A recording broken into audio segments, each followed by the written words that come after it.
All right, I'm here with Tasia. I'm butchering her last name, so I'm going to let it go. Is it hard having such a complicated last name in the sport of CrossFit? It is, but I've gotten used to it. So if you're anywhere like close to it, I know you're talking about me. So Because even your first name is moderately confusing. yes, it is. I think in 2016 at regionals, I remember them like saying my name, like, and it was just like totally wrong, and people were just laughing about it. But now it is what it is. What's your background? What's your ethnicity? I'm Polish and Italian, so I think my last name is technically Polish. But your parents aren't immigrants, correct? No. So, I mean, they realized they were giving you a challenging life with Oh this yes, name. they knew for sure. Like, here's your name. Here's what you're going to have to do. Tell people to say Asia with a T in the front.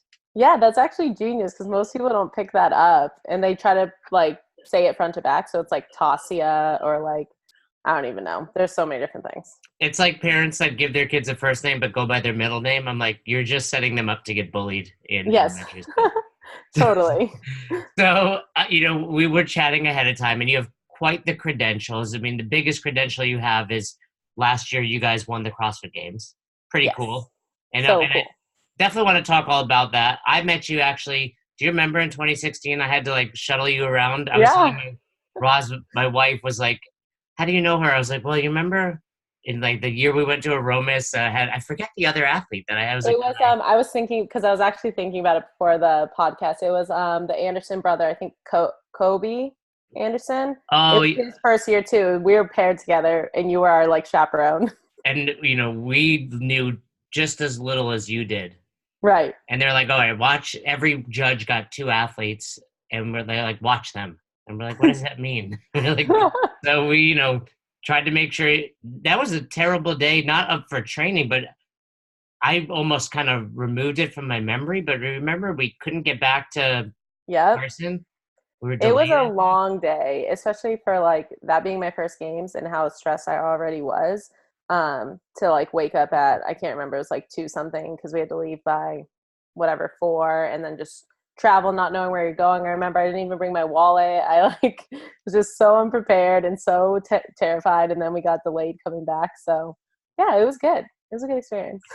Actually, I talked to one of the other athletes about it, but how challenging does that make the rest of your week? Just, I know for us, we were up, like you said, it was like you went to bed at 10, got up at 2, which is not enough sleep. But what does that do to an athlete? I think I recovered pretty well. I think when you're there and you know that it's game time, it matters, but it also doesn't. Like we know sleep and recovery and eating properly is going to help you do better, but you also don't have a choice and everyone's in the same boat. So I think I felt as good as I'm sure I would have felt better if I got another 5 hours sleep, but I felt as good as I was going to feel. And the second day after the aromas, we just had a swim. So after you swam, we had the rest of the day. So it was kind of like you had a day to recover between that and the next 3 days. So it's almost like, hey, I know we're all on this even playing field. It is what it is. But Yeah. I was talking to, I think it was Austin Maliolo, who's married, and his wife, Marin, often travels. And my wife and I wake each other up throughout the night. Yeah. That's just, we kick each other, we hit each other, that type of thing. It, you know, is sleep vital week of competition? Not just obviously during training, but I assume the stress of competition is like adds to it. How vital is that sleep that week? Yeah, I think it's super important. I mean, sleep's always important. Um, but I also think that if it's like 3 days, like we're talking about, so like it's a short time domain, if you're not getting that much sleep, you're still going to be able to function at a high level. I mean, I don't know the science behind whether if that's true or not, but at least for me, because you're stressed when you're there. So you're not getting as good a sleep as you normally would, anyways. At least I usually don't sleep as well. I'm up, my mind's turning, I'm nervous. So I'm not getting as good a sleep as I would during a training day, and I still can function well. So you go from 15th that year. I'd like to think I played a very small part in that. Yes. And then, and what a lot of people may not realize, you were living in New Hampshire at the time, right? CrossFit Correct. free. Is that where you hmm grew up? No, I actually grew up in Arizona. I went to the University of New Hampshire. for college. And when I graduated, I stayed in New Hampshire. And that's kind of like what led me into free. And you had dreams of becoming I don't know if it's professional, but a world-class gymnast.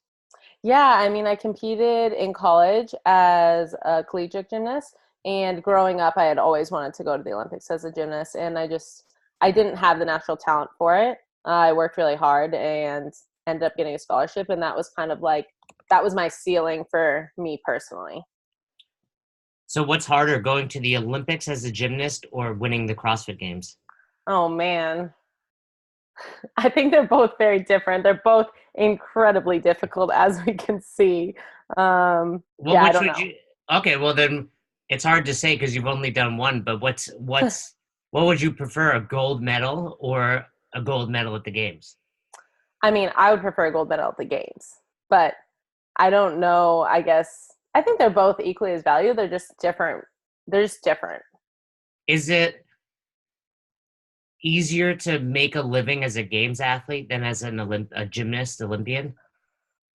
Um, You don't hear about. I mean, granted, I'm not in that world, but it's you hear. I know Carrie Strug, right. and that's maybe it, right? Like, Yeah, that was like not, 96. yeah, that was that was like I'm a teenage boy. There's girls competing. You're watching the Olympics. And then of course, who's the short? Allie Raisman, maybe No, her. No. you're too young. There's Mary Lou Retton. Oh, okay, yeah, Mary that's Lou Retton, right? But other than that, it's like, yeah, sure, we all, I would recognize a few names, but I mean, in the CrossFit world, everybody knows CrossFit Mayhem. yeah, but I think so. They're like select world. So if you're in the gymnastics world, you know everyone too. It's like similar as maybe in the outside world, like in the general public, a regular person might not know who Rich Froning is. You know what I mean? But a regular person also might not know who Allie Raisman is, and she's won the Olympics. I don't know how many times Yeah, too. I think that's true. Like we all get so wrapped up in our world that we think everybody. Like my mom wouldn't recognize Rich Froning. Right. She'd recognize me in the picture judging him. But she would. Do you get recognized now though as a games champion? Do you walk? I mean, outside of Cookville? No, I would say it's pretty much the same, maybe a little bit, but we always joke like at the games and stuff, people will like ask me to take a picture of like Rich and someone else. And I'm like, I was just out there with him, like I'm helping wearing him, the shirt. like doing something. And they're like, no, we take a picture of me and Rich. And I'm like, sure, you got it. But I mean, he's obviously earned that. And I'm still just working really hard. And I don't think, yeah, teams might get a little bit more recognition this year than in years past, but we'll see. I definitely want to talk about that, but I'm 41, so I'm at the age where all my buddies are getting the dad bods and they're finding CrossFit, and I'm like really cool because I know a lot about CrossFit. Yeah. Do you have that experience? Like, are your friends that were on your gymnastics team trying CrossFit and they're like, wow, like Tasia won this thing? Yeah, I think it's cool because even like, growing up or like being a gymnast, like we always did strength stuff and we always were kind of like strong. So it's like a really good transition. And a lot of the girls haven't necessarily transitioned. They just transition to different things like running or whatever. And I do know some people who have tried CrossFit, and it's just funny. So like, wow, I can't believe it. Like you actually like know these people. I'm like, yeah, they're my friends. Yeah, we're on the same team. Yeah. All right, here's probably the most important question I was going to ask you. Okay. And then I want to talk about, but were you guys at all worried that you wouldn't qualify this year? No, I mean, not in like I guess there's normal worry. Like you're okay, yes and no. So you always have that in the back of your head, like, oh, what if, like, what if we went to China and I got sick and, we weren't able to compete well or perform. But there also are so many opportunities with the sanctionals that like you can't, you can make it happen, I think, if you have the opportunities to go to all these different places. And that's not to say like, yeah, it's a shoo-in, because it's never a shoo-in. It's not a shoo-in for anyone. Like we can see that, it doesn't matter. But we've trained so hard this year. And like this year, I feel significantly fitter than last year just because, like being around for a whole year and working with Rich for a whole year and Dre being here and trying to, there is a little bit of confidence that comes with that, which I think is super helpful. So there was no backup plan. Like, hey, we all qualified individually. Oh, no. Are we doing that thing if this doesn't work out as a team? No. No, I mean, I declined my individual invite before China. So So you had to make that decision ahead of time. yeah. Okay, so I want to go through this journey though. From 2016, you qualify as an individual, 15th place. Why do you decide to go team the next year? I actually got sick during the Open in 2017 and didn't complete it as an individual. So I ended up going team, and it was a lot of fun. And I think it kind of, opened my eyes a little bit more to team. My plan wasn't to go team in 2017 or 2018 when they asked me to be on Freedom. But it obviously worked out. And I think having a little bit of team experience was good leading up to that. Yeah, I was looking through your placings. I was like, what happened? Either she just committed to going team and was like, I'm just going to take it easy this Open, but I thought you would have done better.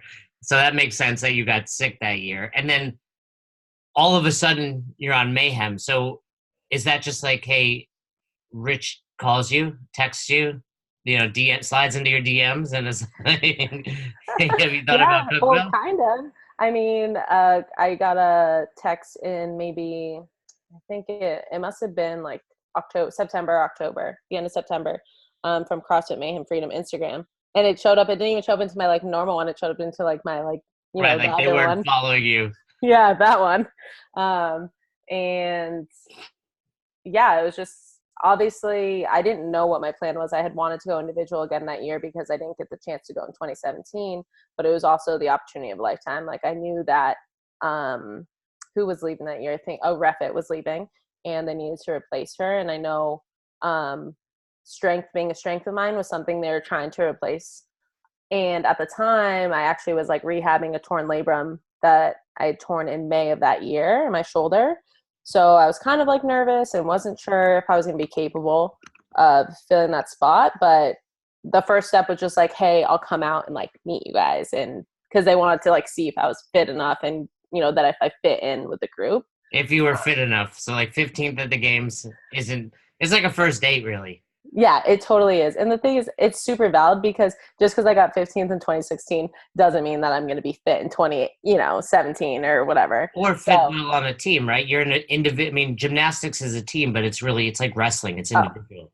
It's totally individual. And I think team fitness is like what was eye-opening to me is I thought team was going to be easier, and it's really not. It's super hard, and it takes a lot of different, like the worm is something that like worm fitness comes from just like you have to do the worm to like get that type of fitness. You can't just be like, you can take the fittest person and put them on it and like, yeah, they're going to do well, but it's still different.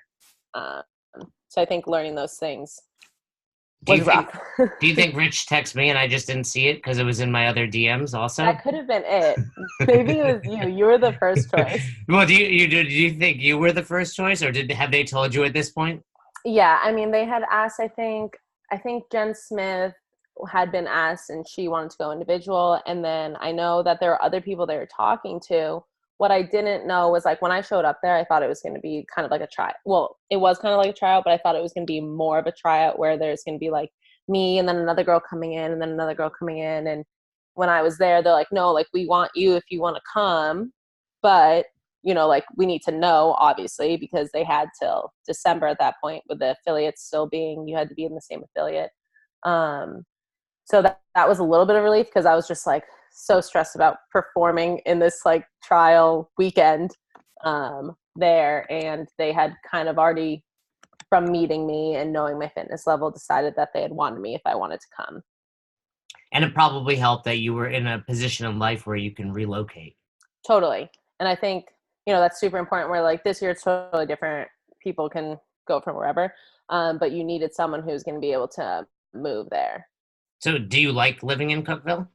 Oh, I love it. It's so awesome. It's basically, I was talking to Chris Hinshaw, it's the Mecca. It's like the Venice Beach of California, bodybuilding back in the 60s. Yeah, I guess so. It doesn't seem like it because we're just like used to being here. But from the outside, I guess it definitely looks like when you've got, 3 reigning world champions among other very incredibly fit people here. Yeah, you have more than that, really, when you factor in some of the teens, your team True. now, right? Oh yeah, that's true. I didn't even think about that yet, because we've got Haley and Angelo and Nick, like all these teens, and yeah, it's kind of crazy because you just get so used to seeing everyone, you don't think of them as like, Yeah, I'm sure that's what Arnold thought back in the day too. He's like, these are just my buddies we trained. Then 30 years later, they're like, that's where it all went down. I'm sure in 20 years, they're going to be like, people will be like, where'd CrossFit start? Cookeville. And the funny thing is, like, I've been there for seminars. There's nothing. It's a college town. There's a Cheddar's. Or yeah, there's Checkers, nothing. yeah. There's like Which every makes chain restaurant. That's all there is. Every chain restaurant. Right. But it makes it so good for fitness, because it's like, oh, what are you going to do on Saturday night? Like nothing. I guess I'll go work out. Yeah, might as well go to CrossFit Mayhem. They have a great donut. What's the donut? Ray's, is it? Ralph's. Ralph's. Yeah, I mean, I've worked, 200 plus seminars, and I love going to Mayhem because they have barbecue food Saturday night. Like, they take care of the participants, they take care of the coaches, and what's the woman's name that runs it? She's amazing. Yvette? Yvette, amazing woman. And then she always supplies us with Ralph's, and I'm always like, no, I won't have one. Okay, by the end of the day, eating them all. Yeah, right. Would that have changed things with the rules this year, that you didn't have to live in Cookeville? And have you considered, moving either back home to Arizona or New Hampshire because of that rule, or is being together so important? I think being together is super important, and like they've seen that over the years, that to be able to, train together and be on the worm together and do things like that together is super helpful. So I get to train with Rich and Dre every day, and then China comes in every few weeks or so. So yeah, I would never, if I was planning on competing on the team, I would never leave here. So how old are you, Tasia? I'm 28. 28. How many good years does a CrossFit Games level athlete have? I think that depends on the person, honestly. And I mean, I personally believe it depends what you've done years past. Gymnastics is not easy. No. And to compete at the level you competed at, it must have been, like you said, you had a torn labrum, which I assume started in gymnastics, right? So does that beat your body up? And how many years do you think you've got at this high level? I mean, I hate to like go out and predict, because you never know what can happen. You know what I mean? I feel really good right now. My body has adjusted to the volume finally. Last year was really hard because it was a difficult adjustment to the amount of training that Rich does. But now that I've adjusted, I do feel really good. And I think, you can say like I have so many years left, but I could go and trip and, like do something. So I don't like to put a cap on it. I would definitely compete as long as I'm happy and healthy. And I think that's like what most people at this level, they don't want to put a lid on it, but they also, don't want to cut themselves short. So they're like, as long as I'm happy and healthy, and like that could be for another 5 years. That could be for another 1 year, like we don't really know. What's your degree in? Biology. So do your parents like ever reach out to you and like, hey, Tasia, remember that degree? Are you going to do something with it? Actually, no. Surprisingly, like my mom, when I first started CrossFit, she would like send me articles on rhabdo, and she was like, I don't think you should be doing this. Like, this is super scary. And now she just loves it. She can see how happy it makes me. And yeah, it's an incredible opportunity. I'll never have this opportunity again. This is the time where I'm able to compete my body and mind, and I have the time and space to do it. And yeah, you have to take those opportunities. You don't want to just say, oh, I wish I had done that back in the day because I should be using this degree. Oh man, I have a guy at jiu-jitsu, very good. And I was like, move to California. And he's like, I can't. He's like 25. I'm like, you're never going to have an easier opportunity. It's never going to get easier as you get older. So it's cool that you're doing it. Now, being a full-time games athlete, everybody wants to do more. And I think that's improving over the years. Like there's less people showing up to CrossFit saying, I'm going to the games. They realize it. But for example, you and I were trying to coordinate this call and you're like, hey, I train 9 to 5. Like it has to be before 9 or like it's a full-time job. Yeah, it's definitely full time. I mean, I'm not obviously going No, from and I 9 to didn't. 5 the entire Yeah, time. but I mean, the impression I got was like, hey, that's work time. Like I'm at the gym, we're Yeah. talking, we're brainstorming, we're thinking. Like you're not squatting for 8 straight hours, but you're involved in your preparation. Yeah, for sure. I mean, it takes that time to like be able to get in, warm up, train, and then like Mondays we swim. So we're gonna like train and then swim, come back, shower, eat, and then regroup and train again. So especially right now in this time, I try to focus on setting that time aside and really being, being able to be present and dedicated to that. Whereas like if I were to plan like a call in the middle, or if I have anything, sometimes I have things like in the middle of lunchtime, kind of like thinking about like, okay, I need to make sure I get this training done, so I have enough time to get there. Whereas I prefer to be focused on just like what I'm doing and give it my best there. So it's easier to go in the morning or at night, and I guess it's kind of funny because it is kind of like a 9 to 5, but you don't think of it like that because you're not like sitting doing the same thing for 8 hours. Yeah, and I'm sure after 5, you're still, although you're not training, you're thinking about how the day went. You're eating right. You're preparing your food. You're making sure Yep. you get to bed on time. You have body work. I'm sure that gets done on you. Yeah. So it's full time. What did the change to the games? What was your initial reaction? Did you guys did you have a text thread going on like WTF type of thing? Like, what's Coach Glassman doing? Like, how do we prepare? How does it change our preparation? Yeah, I think it definitely changed the preparation in a sense of we need to start prep earlier. Normally we wouldn't have started ramping up until like around, open time. So like maybe like February or something there. And because we were competing at Wadapalooza, I think the changes happened. I can't remember if it was like September, October, and everyone was kind of on the same page of, okay, it is what it is. We can sit here and like, complain about it and try to figure it out, or we can just keep moving forward and start training. So pretty soon after that, we started ramping up, which makes this season very long because we've been ramping since before Wadapalooza. Um, Which was going in into January. which was in Right. January. And the plan was, we had hoped to win Wadapalooza so we could take a down season. And then that didn't happen. So we've just been kind of going through. We did take like 2 weeks after Rogue, but getting to Rogue was like really hard because we've just been going so hard. So we needed to take that time, and now everyone's feeling really good, ready to go. What's the motivation to train at these other competitions or sanctionals, I guess, once you've qualified? Just more practice to see the other teams. Like Rogue was definitely good practice to see some teams that we hadn't seen yet. You know what I mean? Some teams that weren't at Wadapalooza or maybe weren't in Asia. To see different programming, how we do in a different style of programming. Because the sanctionals, you can pretty much program whatever you want. So from if you look at the programming from Wadapalooza to Asia to Rogue, it's all very different. So yeah, normally at regionals, you'd see the same program across the board for all teams. So you get a good gauge of where people are at. Whereas now you can see, like if you look in Dubai, it's all individual. So, I mean, the teams are all individual programming. And then you see some sanctionals have worms, some don't. Yeah, so it's just a good test to see the different styles. Out of those three, which was your favorite? Asia, Wadapalooza, or Rogue? I mean, probably Asia, obviously, because that was a good experience. And I think the worm, Wadapalooza would be next just because there's the worm involved. And I think for these teams, these super teams just jumping together, that's a really good way to see if everyone's on the same wavelength and has good communication.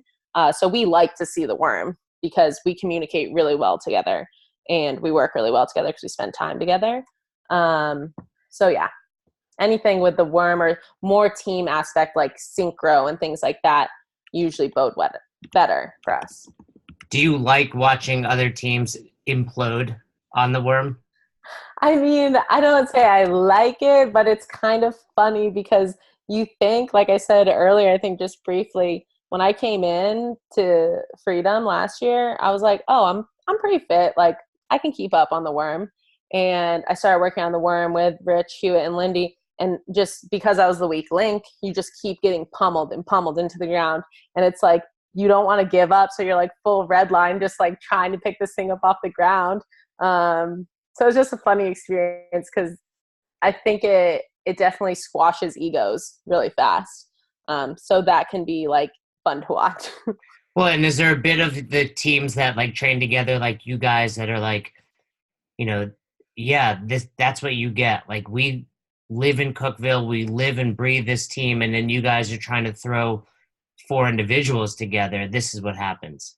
Yeah, I mean, it's good to show that team is greater than just being really like having four fit individuals. And like that's what at least, you know, our opinions you should be if you look at like a football team or a baseball team, like everyone's got to work together. And it's more than just having the guy who can throw the ball the farthest. You have to have someone who can go and catch it, you know? So I think it is cool to see that there is team aspects to it, and that's what the worm brings, which are bigger than just you being the fittest person in the world.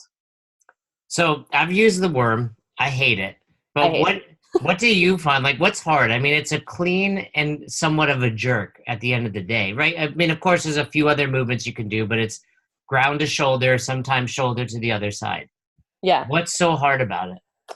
Um, I guess it's just everyone like pulling up this, like everyone working at the same time. Cause even us, like we obviously work at the same time. Now we do the worm often.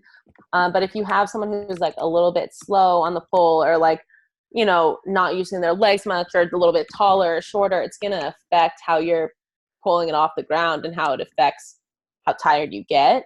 And then also depending on, you know, obviously the front's the hardest bag. So usually Rich is he's taking the hardest bag, but he can handle it.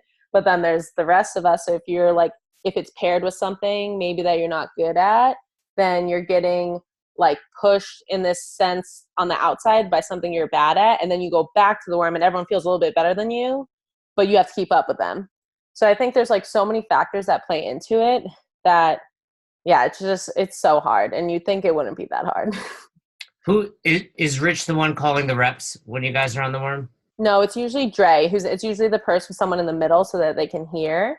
And also, like, if you're on the front bag, everyone knows that the front bag's the heaviest bag. So, like, heaviest in a sense of its position on the worm, that person just needs to keep up. They're the ones struggling the most, so they can't scream out reps at the same time. Yeah, calling is hard. And I'm on the back, so I'm lucky that I don't have to call unless it's burpees. Because I think about Dre sometimes, if you're like super fatigued and you also have to be like mentally in it to know when to call and everyone's hands are on the worm and what you're doing, that's a lot to take on. I've seen meltdowns happen. You guys seem to stay pretty cool under fire in general. Have you guys had a meltdown or a big fight? No, I'd say we don't really do that. It's funny because we've seen that even from teams, you know, pretty legit teams that train together have like some meltdowns. And yeah, that's just not how we operate. And I think, you know, Rich from the beginning, that's not how he operates. And he's pretty calm, cool, collected. And that's what is expected of everyone on the team. And we do spend enough time together that not that other teams don't care about each other, but we know that everyone out there is giving 100%. And if for some reason I'm failing or someone else is failing, it's not for lack of trying, that we just have an attitude and don't want to do it. You know, we're physically at our capability. And I think people recognize that on the team, you know, and we're just trying to help each other make that happen. Even at Wadapalooza, like he was really struggling at one point, and it was just like, okay, what do we do? Do we just beat Dre to the ground? And I was like, no, I'll call. So I started calling, you know, the worm, which I've never called in my life, but just someone pick up the slack and try and like help that person out. Do you guys train a lot of mindset? Yes and no. We do have like Jim Hensel, he does Mayhem Mindset, and he has been helpful with that. I think a lot of us come from a background where you've had to already hone those skills in mindset. So it's just kind of, I don't want to say innate because you always have to work on it, but we're always working on that. And is there pressure because it's the Mayhem team?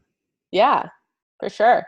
I think if you don't think that, you're not being honest. You know, when I came in last year, I really felt the pressure. Like, I was a new person. If for some reason the team imploded, it was going to fall on me, whether, that was the case or not. And it's good. It's definitely good pressure. Like, Rich isn't like over there putting pressure on you, but you naturally feel pressure because of what he's accomplished. And not just him, but the other people. Like, you don't want to let, like, I don't want to let China down. I don't want to let Dre down. I don't want to let Rich down. And I think we all feel that same way. It's just kind of unspoken. And do you think it was worse going into 2018 because of a second place finish the year before? Oh, yeah. I think for me, from like my personal position, the pressure I was putting on myself, self-inflicted, I definitely felt that because the plan was, to win. And there wasn't a plan B. And you have two teams, which is crazy coming out of one affiliate. Is it fierce between the two teams, or are you guys buddies all year round, and then just at the games you kind of go your own way? We're definitely buddies all year round, but last year it was a special year because the second team, Independence, and this year Independence, still they're super fit. And so like training together when we had all four, because at that time last year we had all four people for both teams in Cookeville. So training with them was awesome because it pushed us and they were so fit. Like, we would do workouts, they would beat us, and then we'd do another workout, we'd beat them. And so like there's definitely that competitive rivalry, but at the end of the day, we were all friends and cared about each other.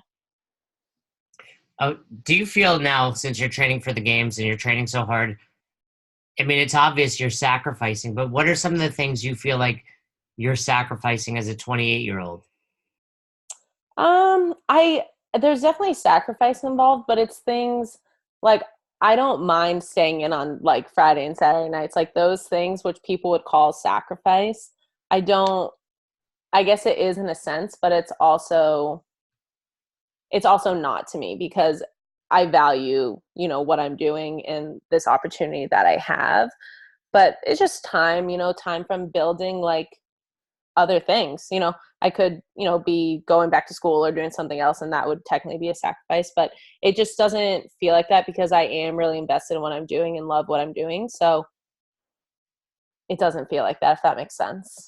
Yeah. Are you setting yourself up for a career in CrossFit beyond just training? Or are you like, all right, at some point I got to go back to these microscopes and look at Golgi apparatus? No, I mean, I would love to stay in CrossFit to some extent. Like, that is my plan. And what's been really cool is I helped do some of the online programs for Rich, and he has, by just programming and being around and giving me the opportunity to write some programs by myself, I've learned a lot about programming and have had the opportunity to do that. So I'm definitely trying to grow that knowledge base and learn from him because he is, one of the best in the world at that. So yeah, I'm definitely trying to grow. I mean, that, and then obviously coaching is something that I've done before. I haven't done it since I've been in Cookeville. But yeah, I don't exactly know what the future holds, but I'm definitely trying to build some, a knowledge base in certain things, certain areas that could help me in the future. So you're involved in programming. From an outside perspective, it appears, Rich has always been notorious for, like, I show up and I write down, like, I've trained with him a handful of times at a level 1 when he shows up, what do you guys want to do type of thing. Yeah. So what makes good programming, and then also what makes bad programming? Ooh, I feel like that's a big question. It's pretty tough, but I mean, you're in it, right? Like, what were you following in 2016 when you made it as an individual? I was following Complete Athletic Performance. Who runs that? Brandon Peterson. Okay. CrossFit. Right. Okay. He used to be a part of, I believe it was Outlaw, wasn't he? I don't think so, but I'm not positive. Okay. So Brandon Peterson was writing your programming, and then now you go to, so you've obviously been a part of some really great programming, and it's worked. And not to take away, I'm a believer, and you would have been at the games even with shitty programming, probably, right? Thanks. So what have you learned? What are some 1 or 2 things that you notice about good programming? I mean, I think that there's more than one way to get someplace. Obviously, we see that. Like, when I was training before, I wasn't doing I wasn't doing as much volume as I'm doing now. So I was doing a lesser volume approach in 2016, whereas now it's a higher volume approach. I know that Rich, you know, he just programs based on the day before. So whereas where I came from before, it was more scheduled. Like on certain days I squatted, on certain days I snatched and did all these certain things, which I think worked really great, and it works great still. Whereas Rich, it's like more of like each day we look at what we did last day and just work from there and work forward. So I think I've just kind of learned that there's more than one way to get someplace, you know, and they're all very good. It just depends on the person. And then more importantly, I mean, I've been lucky enough that I've been around people who program well. I haven't really worked with someone who, to my knowledge, doesn't program well. So I can't say like what this bad programming is. But just taking the programming and being present in that workout and giving your best is going to make a difference. You know, obviously you can't do intensity all the time. Can't do just long grinders all the time. It has to be mixed. And that's what, you know, CrossFit is. You need to be strong, but you also need to be fast. You need to be able to go long. So making sure you're hitting all different time domains, and stuff like that. Now, I assume it's mostly the opposite, but have you seen any like bad programming? Do people reach out to you and, you know, I want to make it to the games, and they tell you what they're doing and you're like, whoa, that's terrible? I honestly haven't had that experience, which I guess I'm lucky. I'm sure that's happening, because there's so many different CrossFit affiliates and like people trying to compete. It's inevitable that there's going to be bad programming out there. Well, what's your advice to people that are like, you keep saying so much volume, you're there all day, and like you said, you're not working out all day, but what's your advice to people to find that right amount of volume? Because that's the downfall, right? Everybody wants to do what Tasia's doing because I want to get as good as her, but like you said, it took almost a year to acclimate to that much. So what's your advice to those people? You know, you know, maybe you don't because you're kind of on an island there in Cookville, but at some boxes, it's like people want to, you know, make it to the next level, which used to be regionals, and now it's winning a competition. So they do more and more and more. Yeah. What's your advice to them? I would definitely say more isn't always better. And you need to be working with someone or whoever's programming for you, be able to ask them questions and them to be able to answer these questions, about that. I think once you start pushing the line of injury, you know, you want to avoid that. And that's like what I think volume brings injury probably a little bit faster than if you're doing less volume. But on top of that too, one thing that I've noticed is more accessory work and stretching and things like that have helped offset the amount of volume that we do to try and stay healthy, like single arm, single leg work, because we work so much in certain planes. You need to try and protect those muscles. So I guess just advice would be like, make sure whoever's programming for you is knowledgeable and can answer questions that you have, you know, not just like you need to do more because you need to do more, because that's not the truth. Like, why am I doing more of this? Or what is more that I need? And then being sure to get the proper like accessory work, body work, stretching that you need as well. Where's the balance for you of like, this is too much volume and I'm whining? And I'm whining. Yeah. Because like for me, like I woke up this morning, it's Monday. I rested yesterday. I'm tired. I don't want to work out today, and I will. Yeah. And I'm going to do one workout. I can't imagine what you're like every day you wake up must be like, I don't want to do this. Like, and not that you don't want to, your body's tired, I should say. Yeah, but I think it's a different mindset, and I won't be in this mindset when I'm done competing. You know, right now I know that I'm in games training to win the games. So there's a very small margin of whining, you know what I mean? That's like allowed to, like, I'm whining, I'm not going to do this workout. Like, you're going to do every workout unless I'm like, I think something's really wrong. Like, I don't want to hurt myself. Like, that's like the only window that you have is like, you need to be healthy and not hurt yourself. But when I'm not competing competitively, it's going to be totally different. I'm not going to be riding that line. You know what I mean? Whereas you can wake up and be like, I am so beat today. I'm just going to go row, or I'm not even going to work out, or I'm going to go for a walk. And I think that's the difference. And you have to separate that as like what stage you're in and what your goals are. Yeah, I spoke to James Hobart, and that was kind of a challenge for him now, that he's out of that competition mindset to find that desire to want to train as hard as he used to. Sure. I can imagine that's got to be super difficult. What are some unusual habits that Tasia has? Unusual habits? You games athletes are a strange bunch, and do you for me, wrestling growing up, when I was on a winning streak, I wore the same underwear every match. And do you have any unusual habits that people aren't aware of? I'm trying to think because I'm not superstitious. So that helps with like a lot of people are like super superstitious. And when I was in gymnastics, I was a little bit more, I think, because you'd always do the same, like we do these like body weight warm up things. Like before you went to floor, like in your head, you'd be doing like a double back, but you'd just be like pulling your leg up to your face. So I definitely don't do things like that. I don't have unusual, I don't want to say unusual, but I definitely have worked a lot this year on like when I'm heading in to competition, like a workout, trying to get as present as I can in a sense of like everyone's trying to be present no matter what. But this is something that Jim Hensel who actually gave me. And it's like when you're walking out, like I did this at the games last year, to try and recognize what's happening around you, like how the breeze is blowing the flags, or like what it feels like on my skin, or like, just little things to just super bring myself into that place.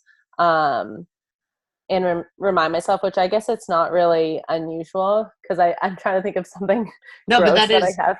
that's a big lesson. I mean, at 28 years old, to be thinking about being more present, I'm sure, especially games week or weekend, whatever it's going to be this year, it's easy to get caught up.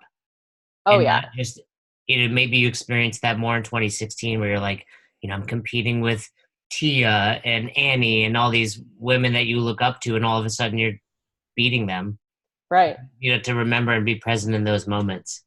Yeah, and I think like people always say that like in 2016 they're like, it's your first year, try and enjoy it. And like, not that I didn't enjoy it, I very much did, but the pressure was so overwhelming that I put on myself. Nobody would have cared if I came in last, you know what I mean? But for me, the pressure on myself, that it was really hard to think about those moments and like be in that place where I could really just be like, wow, I'm doing this, like this is awesome. And then those moments that you did, it was so much better. So trying to make it a more regular habit, not have those times where you're just focusing on something else or like thinking about how you like suck or whatever, like that's not going to help you at all. Do you have a favorite quote or mantra that goes through your head in those times? I mean, for me, I'm a big faith person, so I'm kind of like constantly praying, just leading up, and just trying to calm my heart and quiet my heart and like not think about any of those negative things. So rid myself of negativity and practice positive self-talk, which I think everyone at this level of the game, they have negative, like those negative thoughts are never going to stop. They're always going in. Even, Rich, who's won the games however many times, so many times, he's still thinking, like he's got those things like, oh, like what if I'm not able to do this or that? And not to speak for him, but I know just like it doesn't go away when you've won that many times. Like you still have to reinforce positive self-talk. Like you can do this. And I remind myself, luckily, like being at Mayhem, the amount of volume we do when I'm going into a workout, I'm like, hey, you've done this like 1,000 times in a workout and you only have to do it 20 times. So like, this is great. Like you can do this, calm down, stay calm, and that's like, you want to definitely recognize that you want those jitters, but they can also be negative. Was that did that help you decide to move there, knowing how important faith was to the rest of the Mayhem crew? Yeah, I mean, it was really cool because I've never been around believers before, and to move here and know that there's a group of believers here, it's helped grow my faith a lot.